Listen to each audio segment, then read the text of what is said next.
ವಿಜಯಪುರ ನಗರದ ಉಪವಿಭಾಗದಲ್ಲಿ ಕಳ್ಳತನ ಪ್ರಕರಣ ಭೇದಿಸಲಾಗಿದೆ ಎಂದು ಎಸ್ಪಿ ಲಕ್ಷ್ಮಣ್ ನಿಂಬರ್ಗಿ ಹೇಳಿದರು. ವಿಜಯಪುರ ನಗರದಲ್ಲಿ ನಡೆದ ಮಾಧ್ಯಮ ಗೋಷ್ಠಿಯಲ್ಲಿ ಮಾತನಾಡಿದ ಅವರು, ಗಾಂಧಿ ಚೌಕ್ ಪೊಲೀಸ್ ಠಾಣಾ ವ್ಯಾಪ್ತಿಯಲ್ಲಿ 7 ಪ್ರಕರಣಗಳಲ್ಲಿ 6 ಜನ ಆರೋಪಿಗಳನ್ನು ಬಂಧಿಸಲಾಗಿದೆ. ಬಂಧಿತರಿಂದ 10,50,000 ಮೌಲ್ಯದ 70 ಗ್ರಾಂ ಚಿನ್ನಾಭರಣ, 15,42,000 ಮೌಲ್ಯದ 18 ಬೈಕ್ಗಳು, 1,10,000 ನಗದು, 13,000 ಮೌಲ್ಯದ 1 ಲ್ಯಾಪ್ಟಾಪ್, 10,000 ಮೌಲ್ಯದ 1 ಮೊಬೈಲ್ ಹಾಗೂ ಗೋಲಗುಮ್ಮಟ ಪೊಲೀಸ್ ಠಾಣಾ ವ್ಯಾಪ್ತಿಯಲ್ಲಿ 6 ಕೇಸ್ಗಳಲ್ಲಿ 6 ಜನ ಆರೋಪಿಗಳನ್ನು ವಶಕ್ಕೆ ಪಡೆದುಕೊಳ್ಳಲಾಗಿದೆ. ಬಂಧಿತರಿಂದ 15 ಲಕ್ಷ ಮೌಲ್ಯದ 100 ಗ್ರಾಂ 60 ಗುಂಜಿ ಚಿನ್ನ, 2,000 ಮೌಲ್ಯದ 10 ಗ್ರಾಂ ಬೆಳ್ಳಿ ಕೈಗಡಗ, 18 ಲಕ್ಷದ 1 ಕಾರು ಜಪ್ತಿ ಮಾಡಲಾಗಿದೆ ಎಂದರು. ಬಂಧಿತ ಆರೋಪಿಗಳ ವಿರುದ್ಧ ಮುಂದಿನ ಕಾನೂನು ಕ್ರಮ ಕೈಗೊಳ್ಳಲಾಗಿದೆ ಎಂದು ಮಾಹಿತಿಯನ್ನು ನೀಡಿದರು.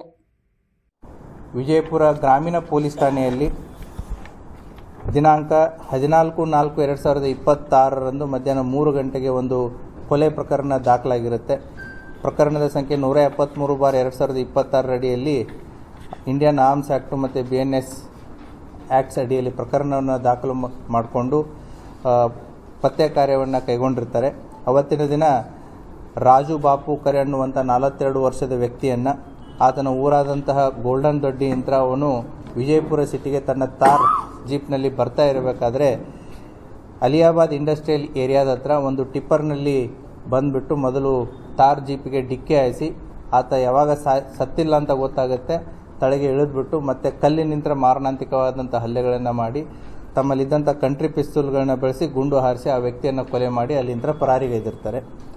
ಈ ಪ್ರಕರಣವನ್ನು ನಮ್ಮ ರಾಮನಗೌಡ ಹಟ್ಟಿಯವರು ಮತ್ತು 2 ತಂಡಗಳನ್ನ ರಚನೆ ಮಾಡಿರುತ್ತೆ. ಒಂದು ಈಶಿತಾ ಗುಪ್ತಾ ಅವರ ನೇತೃತ್ವದಲ್ಲಿ, ಇನ್ನೊಂದು TS ಸುಲ್ಫಿ ಅವರ ನೇತೃತ್ವದಲ್ಲಿ, ಮತ್ತು ಜಾನರ್ ಮತ್ತು ಅವರ PSಗಳಾದಂತಹ ವಿನೋದ್ ದೊಡ್ಡಮನಿ ಮತ್ತು ಲಕ್ಷ್ಮೀ ದೇಗಿನಾಳ್ ಅವರ ನೇತೃತ್ವದಲ್ಲಿ 2 ತಂಡಗಳನ್ನ ರಚನೆ ಮಾಡಿ ಮಾಡಿದಂಥ ತಂಡ ಯಾರು, ಏನು, ಎಂತ, ಯಾಕೆ ಅನ್ನುವಂಥ ಒಂದು ಪ್ರಶ್ನೆಯನ್ನು ಹುಟ್ಟಿಹಾಕಿ ಅವರನ್ನು ಪತ್ತೆ ಮಾಡುವಂಥ ಕಾರ್ಯವನ್ನು ಮಾಡಿದ್ದಾರೆ.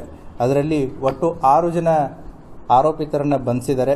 ಅದರಲ್ಲಿ ಕಾನ್ಸ್ಪಿರಸಿ ಮಾಡಿದಂತಹ ಅಬುಷಾ ಕೊಡ್ಲೇಕರ್ ಆರೋಪಿ ನಂಬರ್ 1, ಅದೇ ರೀತಿ ಟ್ರಕ್ ಡ್ರೈವರ್ ಆದಂತಹ ಅಭಾಷ್ಯ ಬಾಳು ಮಾನೆ, ವಾಗೀಶ್ ಪೋಲ್, ಜಾಲಿಂದರ್ ಮಲ್ಲಾರಿ, ಖಂಡೂಬಾ ತಾಂಬೆ, ಮುರುಗು ಹಾಕೆ, ಇವರು ಎಲ್ಲರನ್ನೂ ಕೂಡ ಅಲ್ಲೇ ಪಾಂಗ್ರೂನ್ ದೊಡ್ಡಿ ಮತ್ತು ಮಾನೇನ್ ದಡ್ಡಿ ಎಲ್ಲ ಅಲಿಯಾಬಾದ್ ಸುತ್ತಮುತ್ತ ಇದ್ದವರೆ. ಇವರೆಲ್ಲ ಸಂಬಂಧಿಕರೇ.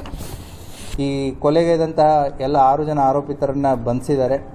ಅವರ ಕಡೆಯಿಂದ ಬಂಧನ ಆಸ್ತಿ ವಿವಾದ ಹಿನ್ನೆಲೆಯಲ್ಲಿ ಆತನನ್ನು ಕಾನ್ಸ್ಪಿರಸಿ ಮಾಡಿ ಟ್ರಕ್ಕನ್ನು ಜಸ್ಟ್ 2 ಡೇಸ್ ಮುಂಚೆ ಅದನ್ನು ಪರ್ಚೇಸ್ ಮಾಡಿ ಆತನ ಹೋಗು ಬರೋಗಳನ್ನು ವಾಚ್ ಮಾಡಿ ಆತನನ್ನು ಬರುವಂಥ ವಿಚಾರವನ್ನು ತಿಳಿದುಕೊಂಡು ಅವತ್ತು ಟ್ರಕ್ನಲ್ಲಿ ಬಂದು ಆತನಿಗೆ ಆಕ್ಸಿಡೆಂಟ್ ಮಾಡಿ ಮತ್ತು 2 ಟೂ ವೀಲರ್ಗಳನ್ನ ಬಳಕೆ ಮಾಡ್ಕೋತಾರೆ. ಅವನನ್ನು ಒಂದು ಫಾಲೋ ಮಾಡೋದಕ್ಕೆ ಮತ್ತು ಇನ್ನೊಂದು ಟ್ರಕ್ ಜೊತೆ ಇದ್ದಂಥ ಆ 2 ವೆಹಿಕಲ್ಸ್ಗಳಲ್ಲಿ ಒಟ್ಟು 4 ಜನ ಆರೋಪಿತರು ಬಂದು ಆತನನ್ನು ಕೊಲೆಗೈದು ಹೋಗಿರ್ತಾರೆ. ಕೊಲೆ ಮಾಡಿಬಿಟ್ಟು ಇವರು ತಿಕೋಟ, ಟಕ್ಕಳಿಕೆ ಮತ್ತು ಸೋಲಾಪುರದಲ್ಲಿ ವೆಹಿಕಲ್ಸ್ಗಳನ್ನ ಇಟ್ಟು ತಪ್ಪಿಸ್ಕೊಂಡು ಹೋಗಿರ್ತಾರೆ. ಅವರಿಂತ್ರ ಈಗಾಗಲೇ ನಾವು 2 ಕಂಟ್ರಿ ಪಿಸ್ತೂಲ್ಸ್ಗಳನ್ನು ಮತ್ತು 7 ಮೊಬೈಲು ಮತ್ತು ಕೃತ್ಯಕ್ಕೆ ಬಳಸಿದಂಥ ಮೋಟರ್ ಸೈಕಲ್ಗಳು, ಟಿಪ್ಪರ್ ವಾಹನ, ಕಾರು ಇವುಗಳನ್ನೆಲ್ಲ ಸೀಸ್ ಮಾಡಿದೆ. ಆರೋಪಿಗಳನ್ನು ದಿನಾಂಕ 20/4/2026 ಅವ್ರನ್ನ ನ್ಯಾಯಾಂಗ ಬಂಧನಕ್ಕೆ ಒಳಪಡಿಸಿ ಪೊಲೀಸ್ ಕಸ್ಟಡಿಯನ್ನು ತಗೊಂಡು ವಿಚಾರಣೆಗೆ ಒಳಪಡಿಸಿದ್ದಾರೆ. ಸೊ ವಿಚಾರಣೆಯನ್ನು ಒಳಪಡಿಸಿ ಅವರಿಂತ್ರ ಬರಬೇಕಾದಂತಹ ಎಲ್ಲ ಮೆಟೀರಿಯಲ್ ಎವಿಡೆನ್ಸಸ್ ಏನಿತ್ತು ಅದನ್ನು ಕೂಡ ಕಲೆಕ್ಟ್ ಮಾಡಿದ್ದಾರೆ. ತನಿಖೆ ಇನ್ನೂ ಮುಂದುವರಿತಾ ಇದೆ. ಒಟ್ಟು ಅವನಿಗೆ 4 ಫೈರಿಂಗ್ ಆಗಿದೆ, 4 ಇಂಜುರೀಸ್ ಇದೆ. ಸೊ 4 ಬುಲೆಟ್ಗಳನ್ನು ಕೂಡ ಸಿಕ್ಕಿದ್ದಾವೆ. ಅದು ಫೈರಿಂಗ್ ಆಗಿರೋದು, ಅವನ ದೇಹದಲ್ಲಿ ಹೊಕ್ಕಿರೋದು 4.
ಗುಣಮಟ್ಟದ ಶಿಕ್ಷಣದ ಹೆಸರು. ಡೈಮಂಡ್ ಗ್ರೂಪ್ ಆಫ್ ಇನ್ಸ್ಟಿಟ್ಯೂಷನ್ ಒಂದು ಹೆಸರು, ಅನೇಕ ಅವಕಾಶಗಳು.